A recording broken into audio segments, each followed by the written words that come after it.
जय हिंद साथियों। तो आप सभी का स्वागत है आपके अपने इस यूट्यूब प्लेटफार्म पर। तो साथियों, मैं आज एक बात करने वाला हूँ एचसीएम या एसएससी जीडी या बीएसएफ किसी भी एग्ज़ाम को, मतलब एसएससी के थ्रू जितना भी पैरामिलिट्री की फोर्सेस के एग्ज़ाम होते हैं उनके मेडिकल के बारे में बात करूँगा। पूरा डिटेल्स में बताऊँगा मेडिकल में क्या क्या चेक होता है, कौन कौन से पार्ट चेक होते हैं। तो वीडियो को आप अंत तक जरूर देखिएगा, तभी आपको कुछ डाउट्स क्लियर हो पाएगा। इससे पहले आपसे निवेदन है, विनम्र निवेदन है कि चैनल पर पहली बार आए हैं तो चैनल को सब्सक्राइब कर लें, इस वीडियो को लाइक कर लें। पिछला वीडियो का जो कमेंट आया था उस कमेंट के हिसाब से इस वीडियो को मैं बनाया हूं।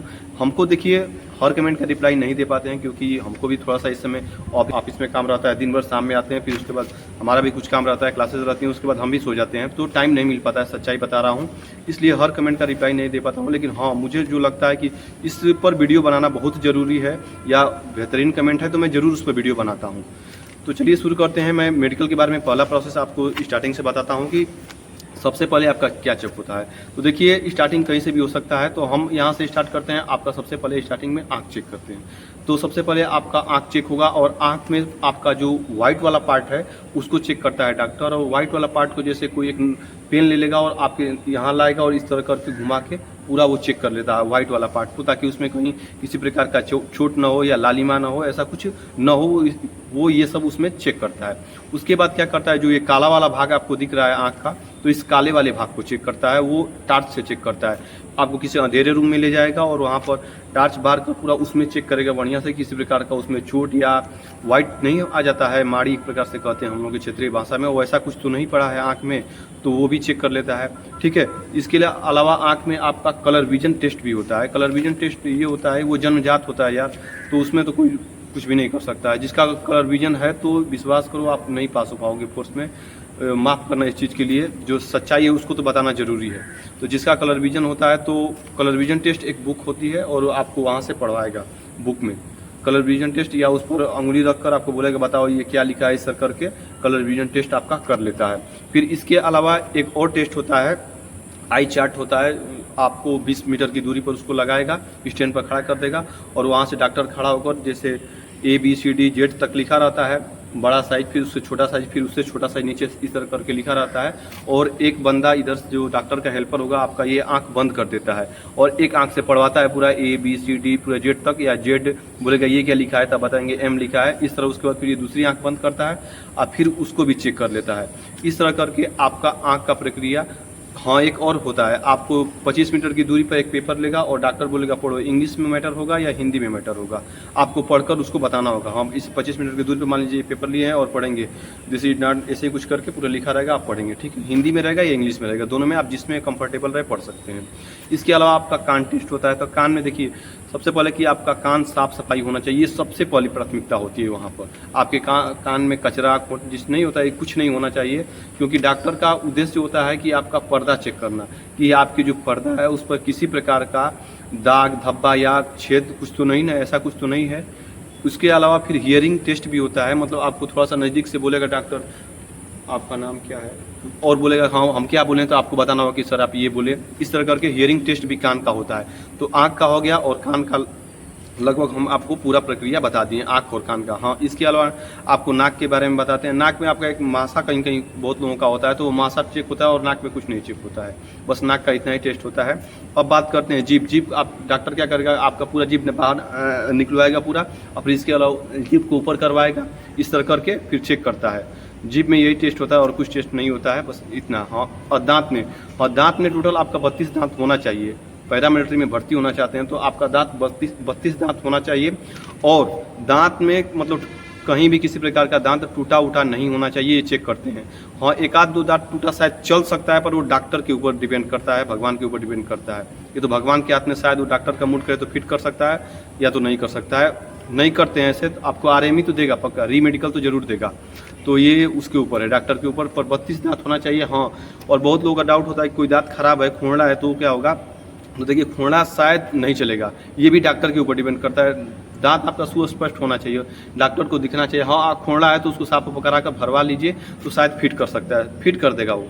लेकिन भाई इसमें कुछ नहीं चलता है। ठीक है, दांत के बारे में यही होता है और कुछ नहीं दांत में चेक होता है आपका। हाँ, अब चलते हैं आपका। हाँ, एक और मुंह में दांत में चेक करता है कि जो आपकी 4 अंगुलियां है पूरा मुंह में जानी चाहिए। बाबा अगर देखता है कहीं कहीं 3 देखते हैं, क्योंकि 3 कंफर्टेबल होता है।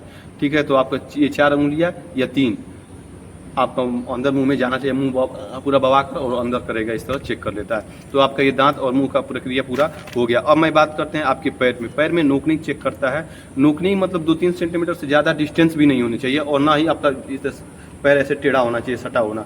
अगर ऐसे है तो भाई आप उसका अभी से अपना प्रिपरेशन मतलब किसी प्रकार से दवा वाले का, चाहे जैसे भी, कुछ लोग तकिया लगाकर भी उसको सही कर लेते हैं, तो आप उसको कर सकते हैं। ठीक है, और उसके बाद हाथ भी चेक करता है डॉक्टर, और पैर की अंगुलियां भी चेक करता है। पैर की अंगुलियां में एक के ऊपर एक चढ़ी नहीं होनी चाहिए। ऐसे नहीं कि ऐसे जैसे चढ़ जाता है तो ऐसे उंगली नहीं चलेगा, वो साफ उसमें आपको बाहर करेगा या आराम ही देगा। और किस्मत है, अगर फिट हो जाएंगे तो ऊपर वाला की मर्जी, लेकिन स्पष्ट अंगुली दिखनी चाहिए, ना कि चढ़ी होनी चाहिए। उसके बाद हाथ पर बात करते हैं। हाथ की सबसे पहले आपकी अंगुलियां भी चेक करता है। ये अंगुली ऐसे ऐसे कराकर फिर हर चीज़ चेक करता है। इसके अलावा ये कलाई को भी घुमाकर चेक करता है डॉक्टर। ठीक है, और इसके अलावा आपका ये हाथ है सीधा चेक करेगा, और इसमें आपको लगाएगा वो स्केल लगाकर पूरा चेक करता है, नाप मापता है दोनों हाथ इसका कहीं टेढ़ा टूढ़ा तो नहीं है। इस प्रकार से हाथ का चेक आपको होता है। ठीक है, हाँ, अब आप बात करते हैं आपका प्राइवेट पार्ट। आप फोर्स में आ रहे हैं तो पक्का चेक होगा, आप इससे तो बच नहीं सकते हैं। किसी को लगता है कि नहीं, तो आप प्राइवेट पार्ट, आपका हर वो पार्ट चेक हो जाए प्राइवेट में। जैसे आपका हाइड्रोसील, बाओसील, हर चीज़ चेक होता है, ताकि आपको कोई किसी प्रकार का कुछ दिक्कत तो नहीं है। ठीक है, आप नपुंसकता भी चेक हो जाती है उसी में, ये बहुत कम लोगों को पता चलता है। ठीक है, और बात करते हैं आपको यूरिन टेस्ट। आपका यूरिन टेस्ट होता है ताकि आपको शुगर या यूरिन की मात्रा कुछ आपके शरीर में तो ऐसा कुछ तो नहीं ना बढ़ा है। शुगर तो ब्लड से चेक होता होगा, तो ये भी होता है। ठीक, उसके बाद फिर ब्लड टेस्ट तुरंत होगा आपका। ब्लड टेस्ट में आपका एड्स हुआ या कैंसर, शुगर, इस टाइप्स का जितना भी रोग है, मतलब वो सब कुछ डॉक्टर चेक कर लेते हैं। कि ऐसा तो कुछ कैंडिडेट की नहीं हो, जिस कैंडिडेट को मैं फौज में ला रहे हैं शायद वो उस बीमारी से ग्रसित हो, तो भाई दिक्कत होगा फिर आगे चल के। तो इस हिसाब से ये सब कुछ चेक हो जाता है। और इसके बाद एक और आपका एक्सरे होता है, वो डॉक्टर करता है चेस्ट का, कि आपका चेस्ट में किसी प्रकार का उतार चढ़ाव या कहीं टूटा फूटा ऐसा कुछ तो नहीं है ना, तो आपका ये चेस्ट में हो जाता है। इतना होता है। इसके अलावा भी ये भी टेस्ट होता है बीपी, ब्लड प्रेशर। आपका ब्लड प्रेशर डॉक्टर चेक करेगा कि इनका ब्लड प्रेशर सही है, 120/80 है क्या, या फिर उससे ऊपर नीचे है कुछ है। तो अगर ऊपर नीचे होगा तो फिर आपको RME देगा, री मेडिकल एग्जामिनेशन के लिए भेज देगा। ठीक है, उसके बाद पैर में एक फ्लैट फुट चेक होता है कि आपका कोई चपटा टाइप का पैर तो नहीं है ना। चपटा पैर आपको पक्का फौज में शायद वो छांट सकता है, नहीं फिट कर सकता, फिट ही नहीं करेगा अगर आपका पैर चपटा है तो। ठीक है, बाकी भगवान के ऊपर वाले की मर्जी, अगर फिट कर देता है तो बहुत बेहतर है। ठीक है, और हाँ, धड़कन भी चेक होती है आपकी। ठीक है, धड़कन डॉक्टर ला कर चेक करता है कि क्या आप सही है या क्या है। 1 मिनट में कितना 72 होता है ना, तो आप उतना होना चाहिए। ठीक है, और वेट भी आपका मेडिकल में डॉक्टर कहीं कहीं करता है। जैसे होता क्या है कि जिस वैकेंसी में अगर फिजिकल में हो जाता है तो शायद मेडिकल में कहीं कहीं नहीं होता, कहीं कहीं बता रहे हैं, ऐसा नहीं कि हर जगह। लेकिन पैरामिलिट्री में शायद फिजिकल में भी हो, फिजिकल में तो हुआ था कि नहीं हुआ था, कि फिजिकल में हुआ था, फिजिकल में वेट हुआ था और मेडिकल में भी किया था। तो भाई मेडिकल में आपका वेट करेगा कि आपका वेट कितना है। बगल में गाड़ी भी जा रही है, ट्रेन के पास ग्रुप सेंटर है, तो आवाज़ आ रही है, तो इसके लिए माफ़ कीजिएगा। बस वीडियो मतलब यही अब लास्ट ही था वेट वाला। ठीक है, मेडिकल में यही सब पार्ट आपका चेक होता है। और डॉक्टर आपको पैर का जब चेक करता है तो चला कर चेक करता है। इसके बाद आपको सुला कर भी पैर ऊपर नीचे करके चेक करता है कि कहीं पैर में टूटा फूटा नहीं है। ये सब कुछ चेक करता है। फिर जाकर, मतलब ऐसे नहीं है यार, ऐसे ही आप फौजी नहीं बनते हैं। अंदर से हर चीज़ से आपको फिट होना चाहिए, एग्ज़ाम से लेकर फिजिकल तक हर चीज़ फिट होना चाहिए, तब जाकर फौजी बनेंगे। ठीक है, बस यही इतना ही चेक होता है। बस रिक्वेस्ट है कि अगर आप चैनल पर पहली बार आए हैं तो चैनल को सब्सक्राइब कर लें, इस वीडियो को लाइक कर दें और शेयर कर दें, ताकि कुछ भाइयों को पता चल जाए कि मेडिकल में क्या क्या चेक होता है। अगर आपको कुछ डाउट रह गया हो तो ज़रूर पूछिएगा, मैं कोशिश करूँगा कि फिर वीडियो बनाऊँ। जय हिंद।